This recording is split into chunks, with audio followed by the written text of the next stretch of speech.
chapitre précédent, nous avons vu comment gérer l'affichage et la gestion de l'affichage de la bulle d'extrémité du quadrillage. Nous allons voir que le segment central ici de ce quadrillage peut également être paramétré.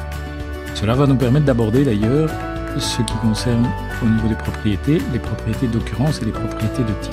Ça, c'est une notion essentielle au niveau de Revit. Quelle est la différence? Quel que soit l'élément que je sélectionne, si je prends un mur, j'ai des propriétés d'occurrence et des propriétés de type.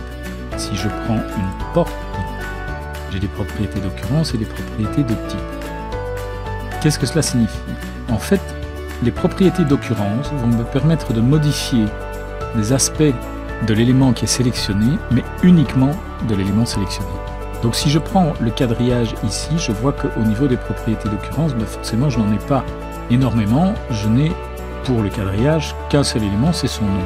Donc je pourrais ici, plutôt que de venir cliquer ici et modifier le nom étant une propriété d'occurrence, je peux sélectionner le quadrillage et venir ici et modifier son nom. Et forcément, je vais avoir une adaptation ici. Mais cette adaptation ne concerne que le quadrillage sélectionné. Ça, c'est la propriété d'occurrence. Donc forcément, n'ayant que le nom en propriété d'occurrence, si je sélectionne plusieurs quadrillages, je n'ai pas accès à ceci. Et si j'essaye de le modifier ici, ce sera évidemment refusé, puisque je ne peux pas donner le même nom à deux quadrillages. Donc je peux, de manière unique, modifier le nom de chaque quadrillage. Alors la propriété de type, c'est quoi? En fait, si je regarde ce quadrillage-là, le nom de son type, c'est quadrillage bulle 6.5 mm. Et si je regarde tous les autres, forcément, comme je les ai tous créés les uns à la suite des autres sans chercher à modifier le type, ils ont tous le même type. Cela veut dire quoi? Cela veut dire que quand je vais aller dans modifier le type, je vais avoir accès à une fenêtre qui va me donner toutes les caractéristiques graphiques ici du quadrillage, mais comme je vais modifier des propriétés de type, tous les quadrillages dans le projet qui utilisent ce type vont être modifiés également. Donc ça c'est vraiment important parce que ça va être une distinction de propriétés qui sera valable dans tous les objets 3D, donc les murs, les portes, les escaliers, les toits, les sols, partout. Quand je modifie une propriété du type, tous les éléments qui sont créés avec ce type sont modifiés. Quand je modifie une propriété d'occurrence, seuls les éléments sélectionnés sont modifiés. Par exemple, je vois qu'ici la couleur du segment est noire.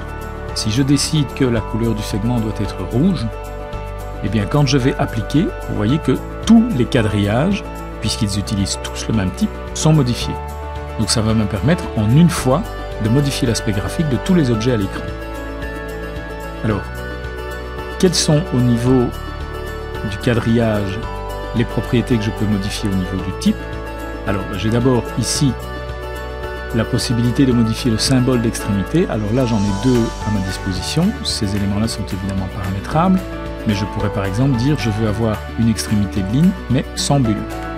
À ce moment-là je n'ai que la lettre. D'accord? La bulle a disparu. Je vais remettre le cercle. Voilà. Alors j'ai également ici le segment central qui est continu. Alors ça, ce n'est pas un aspect du type de trait. C'est simplement le fait quand je regarde un quadrillage complet. Alors attendez, je vais annuler donc je vais remettre le cercle, voilà.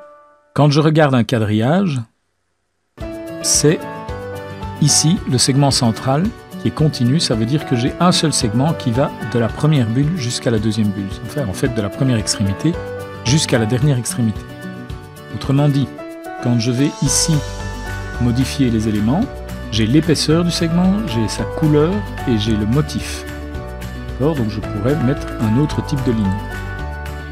Je pourrais par exemple demander de mettre ça en trait plein. Voilà. D'accord?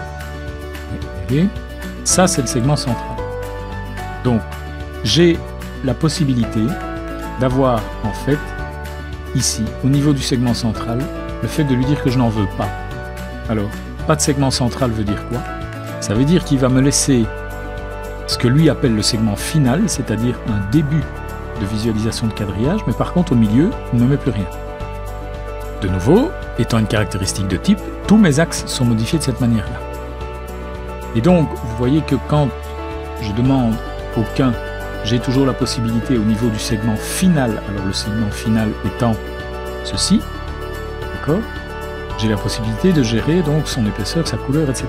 Par contre, si plutôt que continu ou aucun, je mets personnalisé, vous voyez que cette fois-ci, en plus du segment final, j'ai un segment central qui apparaît.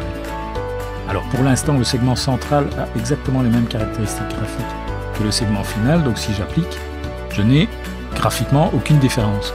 Par contre, je pourrais par exemple lui dire maintenant que moi je veux avoir la couleur du segment central qui est en rouge, avec un autre type de trait. Voilà. Et je vais avoir ceci. Donc ça me permet de dissocier le départ de mon quadrillage du segment central. Maintenant, ceci étant une caractéristique de type, donc j'annule de nouveau pour revenir à cette situation-ci, je pourrais donc créer plusieurs types de quadrillage, justement pour pouvoir différencier certains éléments. Supposons par exemple que cet axe Z soit un axe mitoyen, et je souhaiterais le montrer graphiquement différemment.